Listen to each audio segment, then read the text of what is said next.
دفن کرنے کے لیے لاش شہیدان وفا کربلا آئے باعجاز امامت مولا. اور چار سو بکھرے ہوئے ٹکڑوں کو جس دم دیکھا اور پھٹ گیا قلب و جگر ضبط کا یاراں نہ رہا.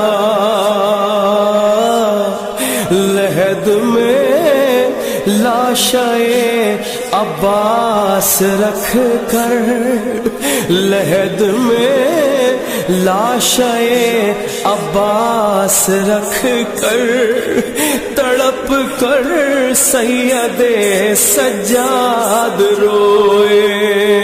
ایک مرتبہ 13 محرم کا دن آیا، بنی اسد کی ساری مستورات گھر پہنچی، پانی بھرنے گئی تھی نا، دیکھا لاشیں پڑے ہیں امام حسین کے، اصحاب کے، بیٹوں کے لاشیں پڑے ہیں.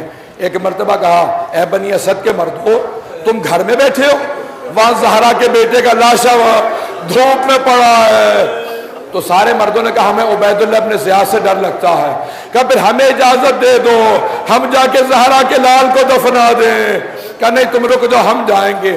جب وہ آئے نا لاشیں دفنانے، دیکھا کسی لاشے کا سر نہیں ہے، پہچان نہیں سک رہے تھے کون سا لاشا کس کا ہے. ابھی کھڑے تھے، اتنے میں دیکھا کوفے کی جانب سے کوئی جوان آ رہا ہے. وہ جوان چلتا ہوا آیا، سارے لاشوں کے درمیان سے ہوتا ہوا ایک لاشے کے کنارے آ کے کھڑا ہوا.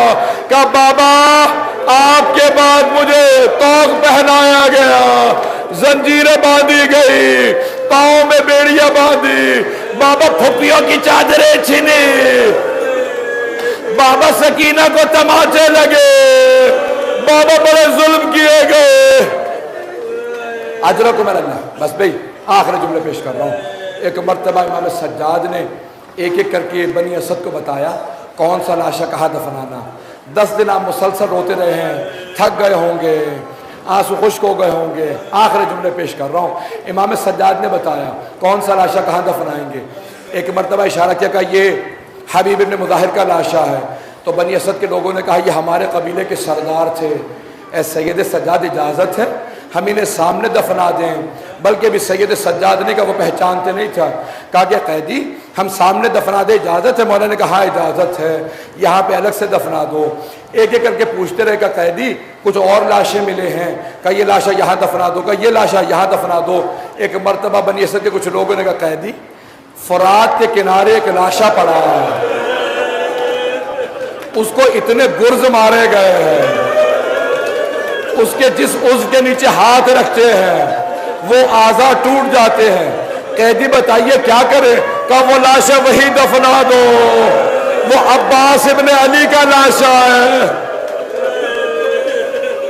اتنے میں امام سجاد نے آواز دی کہو بنی اسد کے لوگوں ذرا کچھ دور چلے جاؤ. کہ قیدی 3 لاشیں باقی ہیں. کہ یہ لاشا کہ یہ علی اکبر کا لاشا ہے، اسے یہاں میرے بابا کی پائنتی میں دفنا دو. کہ ایک ننھا سا لاشا ہے، کہ یہ علی اصغر کا لاشا مجھے دے دو، میں خود دفناؤں گا. کہ قیدی یہ لاشا کہ یہ حسین ابن علی کا لاشا. کہ تم سب دور چلے جاؤ، معصوم کو صرف معصوم دفنا سکتا ہے. ایک مرجع تقلید کا جملہ ہے.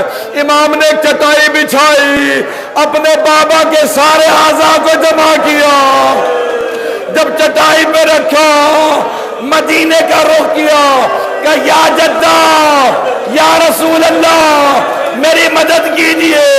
پھر نجف کا رخ کیا کہ میرے دادا علی مرتضی. روایت کے الفاظ ہے کٹے ہوئے گلے کے نیچے محمد عربی نے ہاتھ رکھے، ٹوٹی ہوئی پسلیوں کے نیچے علی مرتضی نے، ٹانگوں کے نیچے حسن مجتبی نے. امام سجاد قبر مطہر میں اترے کہ لاؤ لاشا پکڑا دے. جب لاشا لیا کوئی بی بی کنارے کھڑی تھی. کہ سجاد آرام سے لینا، میرا بیٹا بڑا زخموں سے چور.